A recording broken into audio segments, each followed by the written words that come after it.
میرے دوستو مکہ مکرمہ میں ہمارے آقا محمد رسول اللہ صلی اللہ علیہ وسلم ایک گلی سے گزر رہے ہیں، اور گلی کے کنارے پر وہ ظالم بیٹھا ہوا جس کو ہم ابو جہل کہتے ہیں۔ گلی کے کنارے پر ابو جہل بیٹھا ہوا اور اس کے ساتھ اس کے دوست احباب بیٹھے ہوئے، اور شراب کا دورہ چل رہا، اور ہمارے آقا محمد رسول اللہ صلی اللہ علیہ وسلم وہاں سے گزر رہے۔ آپ کو معلوم ہے ہمارے نبی کی شان یہ تھی، ہمارے نبی کی شان یہ تھی کہ آپ جب راستے سے گزرتے تھے آپ کی آنکھیں جھکی ہوئی ہوتی، آپ کی نگاہیں جھکی ہوئی ہوتی۔ ہمارے نبی صلی اللہ علیہ وسلم اس گلی سے گزر رہے، گلی کے کنارے ابو جہل بیٹھا ہے اور اس کے دوست احباب بیٹھے ہیں۔ بس میرے دوستو ابو جہل کی نظر پڑی کہ محمد رسول اللہ صلی اللہ علیہ وسلم گزر رہے، بس اس نے گالیاں بکنا شروع کی، بےہودہ باتیں کرنا شروع کی، اور بولتے بولتے اس نے کہنا شروع کیا، او انظروا الی محمد، ارے دیکھو دیکھو یہ محمد جا رہا، یہ کہتا کہ میرے اوپر قرآن اترتا ہے، یہ کہتا ہے کہ آسمان سے اللہ اس سے باتیں کرتے، یہ کہتا ہے کہ جبرائیل اس کے پاس آتے ہیں، ارے یہ تو ایک انسان ہے اور مکہ میں پیدا ہوا، مکہ میں پیدا ہونے والے کے اوپر قرآن کیوں اترنے لگا، اللہ کیوں باتیں کرنے لگا، اور آسمان سے فرشتہ کیوں اترنے لگا۔ یہ کہہ کر زور زور سے ہنسنے لگا۔ ابو جہل بھی ہنسے، اس کے دوست بھی ہنسے، لیکن قربان جاؤ ہمارے آقا محمد رسول اللہ صلی اللہ علیہ وسلم نے کوئی جواب، اس لیے کہ قرآن بھی یہی کہتا ہے کہ جاہل کچھ بولے تو جواب مت دے، بھئی جاہل کچھ بولے تو جواب۔ اللہ نے فرمایا وَإِذَا خَاطَبَهُمُ الْجَاهِلُونَ قَالُوا سَلَامًا، اللہ فرماتے اگر کوئی جاہل تیرے سامنے کچھ بولے سلام کر کے چلا جا، آگے جواب دینے کی ضرورت نہیں۔ وَإِذَا سَمِعُوا اللَّغْوَ أَعْرَضُوا عَنْهُ وَقَالُوا لَنَا أَعْمَالُنَا وَلَكُمْ أَعْمَالُكُمْ سَلَامٌ عَلَيْكُمْ لَا نَبْتَغِي الْجَاهِلِينَ۔ اللہ فرماتے بڑے نیک ہیں وہ لوگ جو جاہلوں کی باتوں میں نہیں آتے، صاف صاف کہہ دیتے تم پر سلام، تم تمہاری زندگی ہم ہماری زندگی۔ تو ہمارے آقا صلی اللہ علیہ وسلم بھی مکہ کی گلی سے کہو گزر رہے، کوئی جواب دیا؟ بھئی ساتھ میں کہو کوئی جواب دیا؟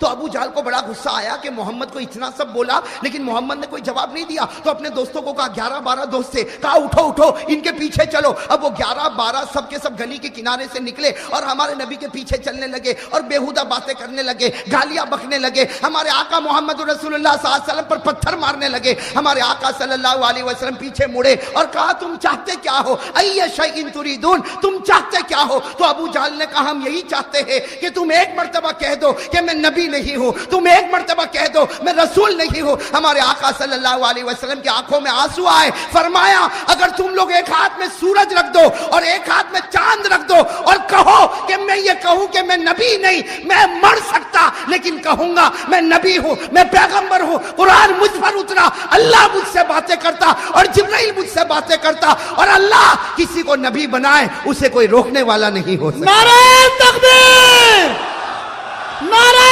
تکبیر، محمد کا دامن۔ اللہ اگر کسی کو نبی بنائے تو کوئی روک نہیں سکتا۔ تو وہ جتنے ابو جہل کے ساتھ تھے انہوں نے کہا آپ سچ بتاؤ آپ نبی ہے؟ ہمارے نبی نے کہا بے شک کہو بے شک میں نبی ہوں۔ کہا آپ رسول ہے؟ کہا بے شک میں رسول ہوں۔ کہا اللہ آپ سے باتیں کرتے؟ کہا اللہ باتیں کرتے۔ آسمان سے فرشتہ میرے پاس آتا، میں غار حرا میں تھا، اللہ نے فرشتے کو بھیجا، اور صرف فرشتہ آتا نہیں جبرائیل آتے ہیں اور اللہ کے حکم سے میرے قدموں کو بھی چومتے ہیں۔ سبحان اللہ۔ اب میرے دوستو سننا، وہ جتنے تھے تھوڑی دیر کے لیے سناٹے میں آئے اور کیا کہا آپ اپنا چہرہ اس طرف کر دو۔ ہمارے نبی کو کہا آپ اپنا چہرہ، ہمارے آقا صلی اللہ علیہ وسلم نے کہا بھئی کیا ضرورت ہے کہ میں چہرہ اپنا دوسری طرف کر دوں؟ کہا نہیں آپ اپنا چہرہ اس طرف کر دو، آج ہم آپ کا امتحان لینا چاہتے۔ قربان جاؤ ہمارے آقا محمد رسول اللہ صلی اللہ علیہ وسلم نے اپنے چہرے انور کو پھیرا، انہوں نے جلدی جلدی اپنے ہاتھوں میں کوئی چیز کو اٹھایا، کسی نے کنکر کو اٹھایا، کسی نے پتھر کو اٹھایا، کسی نے لکڑی کو اٹھایا، کسی نے کھجور کی چھال کو اٹھایا، کسی نے مٹی کو اٹھایا۔ یہ 12-13 تھے، سب نے چھوٹی چھوٹی چیز کو اپنے ہاتھوں میں اٹھایا اور اپنی مٹھی کو یوں بند کر دیا اور پھر کہا اے نبی اب ہماری طرف دیکھو۔ ہمارے آقا صلی اللہ علیہ وسلم نے دیکھا، اب وہ 11 کے 12 سب کی مٹھی بند ہے، کسی کی مٹھی میں پتھر، کسی کی مٹھی میں کنکر، کسی کی مٹھی میں لکڑی، کسی کی مٹھی میں کھجور کی چھال، کسی کی مٹھی میں مٹی ہے، کسی کی مٹھی میں کوئی چمڑے کا ٹکڑا ہے۔ سب نے اپنی مٹھی کو بند کیا اور کہا اگر آپ نبی ہے، اگر آپ پیغمبر ہے، اگر قرآن آپ پر اترتا ہے، اگر اللہ آپ سے باتیں کرتے ہیں، اگر جبرائیل آپ کے پاس آتے ہیں تو بتاؤ ہماری مٹھی میں کیا ہے؟ اگر بتاؤ گے تو ہم آپ کو نبی مانیں گے، اور اگر نہیں بتاؤ گے تو ذلیل کر کے آپ کو مکہ سے نکال دیں گے۔ میرے دوستو میں آپ سے پوچھتا ہوں کیسا کڑا امتحان ہوگا؟ ارے ہوگا کہ نہیں ہوگا؟ قربان جاؤ میرے دوستو، حدیث پاک سنو، حدیث پاک میں کیا لکھا؟ فتبسم رسول اللہ صلی اللہ علیہ وسلم، فتبسم رسول اللہ صلی اللہ علیہ وسلم، ہمارے نبی ان 11-12 کی طرف دیکھ کر مسکرانے لگے. کہو سبحان اللہ. آپ تو مسکراتے تھے تو جنت بھی جوانی آ جاتی تھی. ہمارے آقا صلی اللہ علیہ وسلم نے 11-12 کو دیکھا اور مسکرا کر کہنے لگے جو نبی آسمان کی باتیں بتاتا ہو وہ یہ کیوں نہیں بتا سکتا کہ تیری مٹھی میں کیا ہے؟ سبحان اللہ. جو نبی آسمان کی باتیں بتاتا ہو، جو نبی جبرائیل سے باتیں لیتا ہو، جو نبی پروردگار سے باتیں کرتا ہو، وہ یہ کیوں نہیں بتا سکتا کہ تیری مٹھی میں کیا، تیری مٹھی میں کیا، تیری مٹھی میں کیا؟ ہمارے نبی نے مسکرا کر کہا کمال یہ نہیں کہ میں بتاؤں تمہاری مٹھی میں کیا ہے، کمال یہ ہوگا کہ تمہاری مٹھی میں جو چیز ہے وہ بتائے گی کہ میں کون ہوں. سبحان اللہ. سبحان اللہ. کمال یہ نہیں کہ میں بتاؤں تیری مٹھی میں کیا. اور عجیب بات ہے ہمارے نبی بتاتے بھی گئے. کہو سبحان اللہ.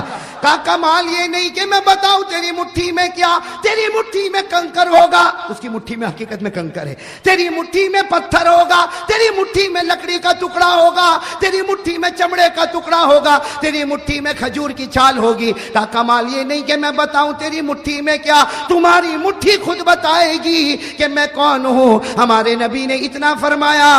کتنے تھے؟ 11-12 تھے نا.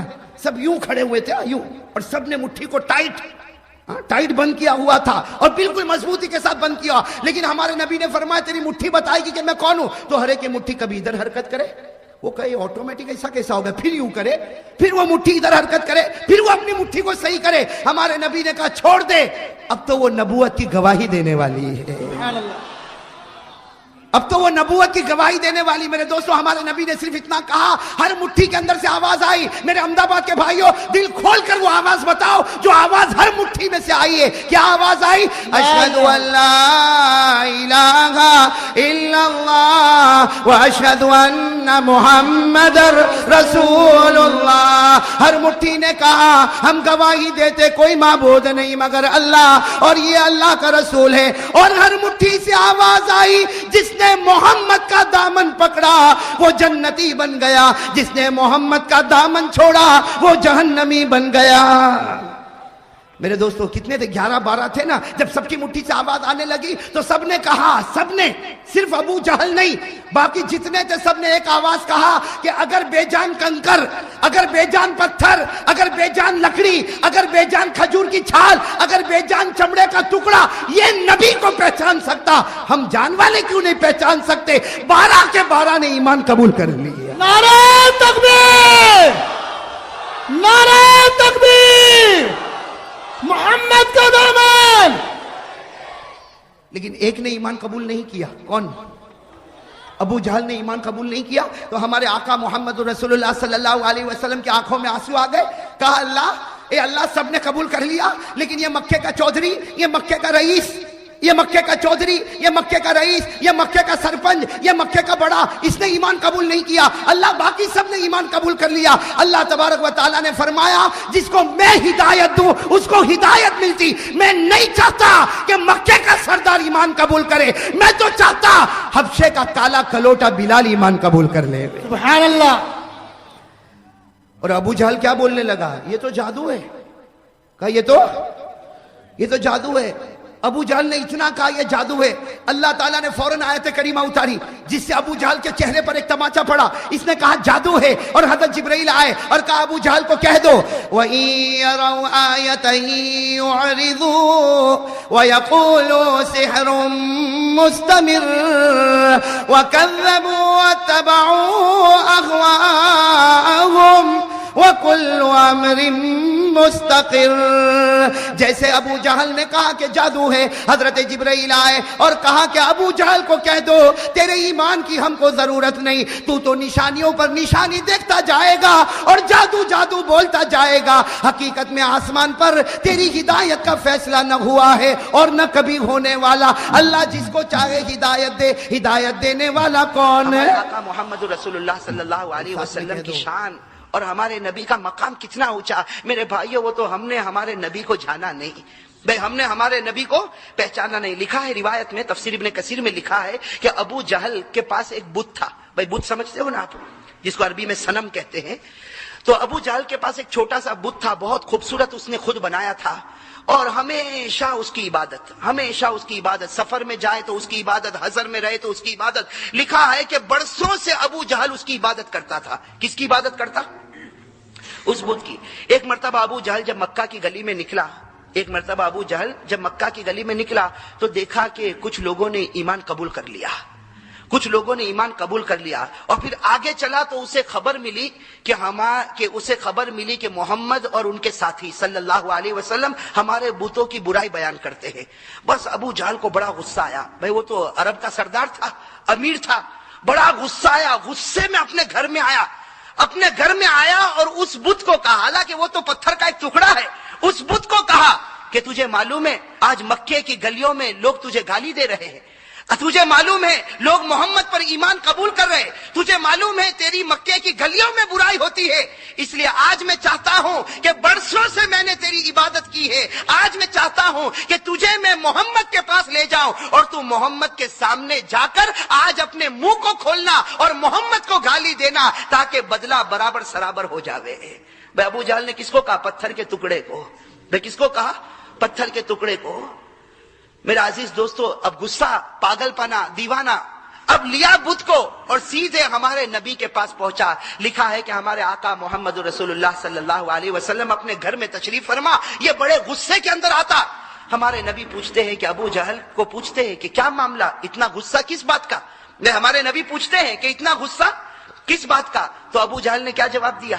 بھئی ابو جہل نے کیا جواب دیا؟ ابو جہل نے کہا کہ یہ میں بت کو لے کر آیا ہوں. بھئی یہ بت کو میں لے کر آیا اور اس لیے لے کر آیا ہوں تاکہ یہ آج آپ کو گالی دے گا، تاکہ یہ آج آپ کو گالی دے گا، آپ کی برائی بیان کرے گا. میرے بھائیوں، روایت میں لکھا کہ ہمارے نبی مسکرائے. بھئی ہمارے نبی مسکرائے، ہمارے نبی مسکرائے اور ابو جہل بڑے غصے میں اس بت کو کہتا جلدی گالی دینا شروع کر، جلدی گالی دینا شروع کر. لکھا ہے روایت میں کہ اس بت نے ہلنا شروع کر دیا.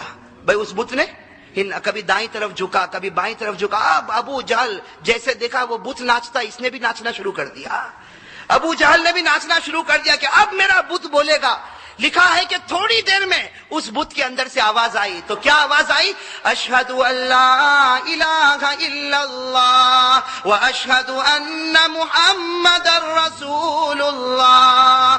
اور پھر کیا کہا اس بت نے، وہ سننا میرے بھائیو. اس بت نے کہا قد افلح من زکا محمدا وقد خاب من دسا محمدا. اس بت نے کہا وہ مومن کامیاب ہو گیا جس نے محمد کی پیروی کی اور وہ ہار گیا جس نے محمد کے دل کو توڑ دیا. میرے عزیز دوستو، اب ابو جہل کو بڑا غصہ آیا، اس لیے کہ یہ تو پورا معاملہ الٹا ہو گیا نا.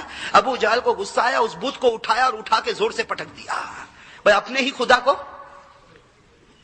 کو پٹک دیا نا. تو قرآن کریم نے کتنے اچھے انداز میں کہا. قرآن کریم نے کیا کہا؟ ارأیت من اتخذ الہہ ہوا وَأَضَلَّهُ اللَّهُ عَلَىٰ عِلْمٍ. اللہ تبارک و تعالیٰ نے فرمایا کہ ارے اس پاگل کو دیکھو، اس نے خدا اس کو بنایا جو اس کی مرضی کے مطابق چلے. بے خدا اس کو بنایا جو اس کی مرضی کے مطابق چلے. جب تک اس کی مرضی چلتی تھی یہ بت کے سامنے جھکتا تھا، آج اس کی مرضی ختم ہو گئی تو اسی بت کو توڑ کے ختم کر دیا. تو میرا عزیز دوستو، بتانا یہ ہے کہ ہمارے آقا محمد رسول اللہ صلی اللہ علیہ وسلم کی پیروی اور ان کی سیرت پر چلنا یہ ہم سب کے لیے ضروری ہے.